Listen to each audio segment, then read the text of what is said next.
આમોદનગર તથા આસપાસના ગ્રામ્ય વિસ્તારોને બહેનો અને યુવતીઓને સ્વરોજગાર અને આત્મનિર્ભર બનાવવા માટે બચ્ચોं का घर आमोद संचालित महफूजा जैद हकीम सिलाई क्लासનો પ્રમાણપત્ર વિતરણ સમારોહ ઉત્સાહભેર અને ગૌરવસભર વાતાવરણમાં યોજાયો હતો।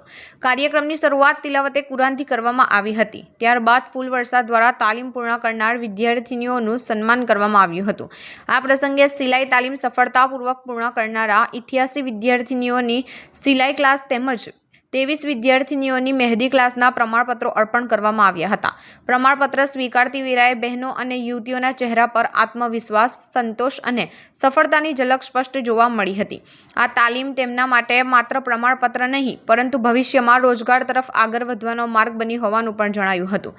બચ્ચો કા ઘર આમોદ દ્વારા સંચાલિત આ તાલીમ કેન્દ્રમાં સ્થાનિક મહિલાઓ અને યુવતીઓને વ્યવસાયિક કૌશલ્ય આધારિત તાલીમ આપવામાં આવી રહી છે। સંસ્થાના મુતમહિમ બશીર રાણા સાહેબે પોતાના સંબોધનમાં જણાવ્યું હતું કે સમાજની બહેનોને પગભર બનવાનો સંસ્થાનો મુખ્ય હેતુ છે અને આવનારા સમયમાં પણ આવા તાલીમલક્ષી કાર્યક્રમોનું વધુ વિસ્તૃત રૂપે શરૂ કરવામાં આવશે। કાર્યક્રમમાં મુખ્ય અતિથિ તરીકે ઉપસ્થિત નગરપાલિકાના પ્રમુખ જલ્પાબેન પટેલે જણાવ્યું હતું કે સરકારની સ્કિલ ઇન્ડિયા યોજના અંતર્ગત મહિલાઓને કૌશલ્ય તાલીમ આપી આત્મનિર્ભર બનાવવાનો ઉદ્દેશ છે અને બચ્ચો કા ઘર આમોદ આ દિશામાં પ્રશંસનીય કામગીરી કરી રહ્યું છે। કાર્યક્રમના પ્રમુખ તરીકે યુકેથી પધારેલા મુમતાઝબેને બહેનોને પ્રેરણા આપતા જણાવ્યું હતું કે દીકરી આગળ વધે ત્યારે માત્ર તે જ નહીં પરંતુ આખું પરિવાર અને સમાજ પ્રગતિ કરે છે અને પોતાના હુનર પર વિશ્વાસ રાખી સતત મહેનત કરવાથી સફળતા ચોક્કસ મળે છે।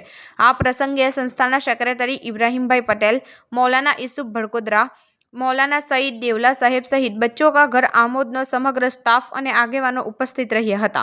સમગ્ર કાર્યક્રમ શિસ્તબદ્ધ, શાંતિપૂર્ણ અને આનંદમય વાતાવરણમાં સફળતાપૂર્વક સંપન્ન થયો હતો। અંતે મહેમાનો તથા પ્રમાણપત્ર પ્રાપ્ત કરનાર વિદ્યાર્થીઓને આઈસ્ક્રીમ પીરસી આત્મીય રીતે વિદાય આપવામાં આવી હતી। આ પ્રમાણપત્ર વિતરણ સમારોહ મહિલા સશક્તિકરણ અને સ્વરોજગારીની દિશામાં એક નોંધપાત્ર અને પ્રેરણાદાયક પહેલ તરીકે નોંધાયો હતો। બચ્ચો કા ઘર આમોદ સંચાલિત સીવણ ક્લાસ અને મહેંદી ક્લાસ ચલાવવામાં આવે છે।